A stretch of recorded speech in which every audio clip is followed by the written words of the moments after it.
Okay, this right here is the comic version of Lost season 5. Like there was like in the first couple issues, they're like, "Whoa, what's going to happen there? What does this mean? Are they going to explore this?" Nope. So, okay, so who are your top 3 suspects for Green Arrow? Who are your top 3 suspects for who Green Arrow is? A resurrected Oliver Queen or a fake death Oliver Queen. Yep, that's at the top. I know they mentioned Merlin, and we But saw him. Merlin, he mentioned Merlin, but I feel like that's gonna be too easy for it to be Merlin. I know. And Merlin sent Black Canary to go and protect this guy. So why would he send her to protect this guy if he was going to come and try like that? Maybe And we also saw that Roy Harper exists in this and is not probably not him. I don't know. I don't I know don't who either. necessarily it would be. It's a robot. It's a robot. That's who it is. Done. Figured it out. According to the Robot Queen. Robot the Queen. That's who it is. the CW shows or WB shows, it was basically Bruce Wayne anyway. So There you go. Listen. Which I didn't have that one, but in the new Absolute Superman, there is Batman standing against a building as Clark goes or Kal-El goes through the sky as a comet. I was like, oh, there we go. Getting ready for this crossover. Let's go. But yes, also my pulls. Well done. Well done. Um, Speaking of absolute series, this one earned itself a stay of execution. I was like, I'm getting rid of this. This is terrible. I'm not doing it. And I read this one and I just say it earned a stay of execution. Not that it was good, but there was enough in it. I was like, all right, well, let's see what happens next. It's Absolute Green Lantern. It has been so boring the last like 3 issues that I was like, I just got to remember to tell them to take it off my polls. So we have this one. I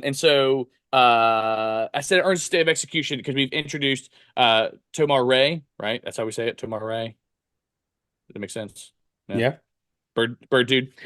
Introduce him as a red, and they're not lanterns. Like the way that it's set up in this universe, like they have this special OA space where they all go and hang out, the different lanterns, and talk to each other. And so this is Hal Jordan. He's pink for some reason, and no one knows why he's pink. And uh, John Stewart, Guy Gardner, and so like they go in this little negative space, and they've been spending a lot of time in the negative space.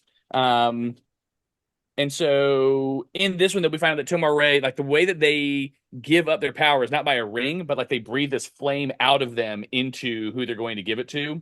Because it's all flames instead of ring power or whatever.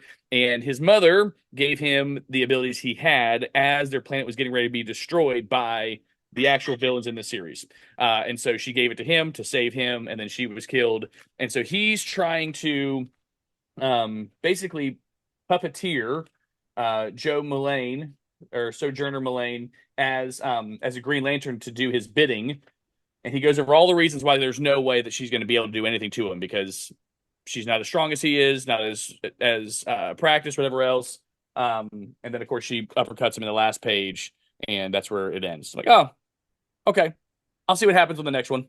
So, stay of execution, Green Lantern number 14, Absolute Green Lantern number 14 has earned a stay of execution at least for uno mas. After uno mas, yo no sé. I hear you. I think I tried one issue.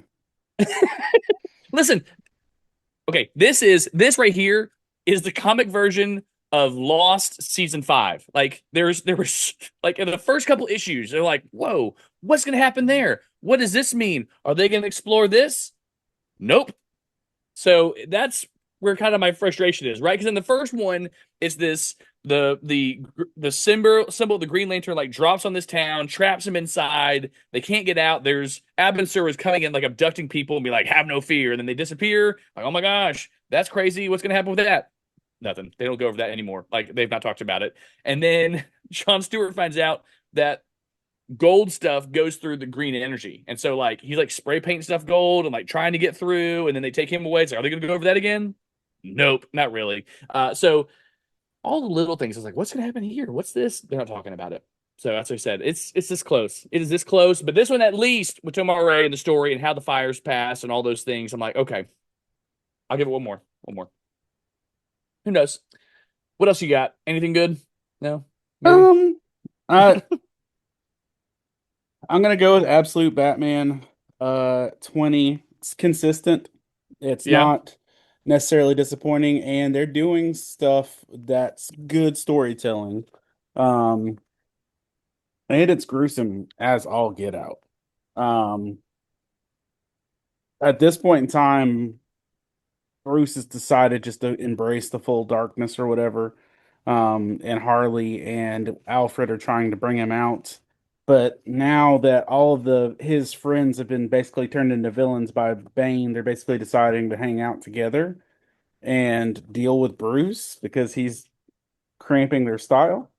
Um, but I'm gonna say this, the most interesting thing going on in this book is this dude. Um, What is this that? that's the straw man. That's Um, nightmare fuel is what that is. and that's the least nightmare fuel picture of him in the book. Um, Perfect. and literally, he can just speak and tell you to do something, and you do it. And so like Batman's there interrogating Joe Chill in the cell. Um, and Strawman like shows up and does his thing and tells him to hang himself in front of Batman. And so now they all are chasing Batman, hunting him down to for killing Joe Chill. And we get a little bit of the Robins as their little Power Ranger task force that they've got going on in there towards the end. And it's good, it's consistent, but like I feel like this book has gone in so many directions. Mm, And I'm not mad at all of it, but also like I don't know no that I have enough cohesion, no time to direction. I don't have enough time to care for all of it. And so yeah. So Mm, that was this was a secondly consistent good book. nice. Nice. Um, I was looking for there was an ad and like the problem with getting like nine DC books and nine Marvel books is all the same ads every single issue. And you're like, I get it. Like you only have this that's coming out. Um, Reign of the Superboys, is that what you're talking about with the Power Rangers, or is that something different? Different. Different. In the absolute universe, the uh Robins, all the Robins that have ever existed are a teenage team of crime fighters given big suits and robots. Mm. So Jason Todd, Dick Grayson, Duke Thompson, um, Stephanie Brown are all like in uniforms and matching outfits, and they have a robot. And Nice. yeah, they're there to be the antithesis of Batman and his darkness. I'm gonna take all 7 continents as a game of risk.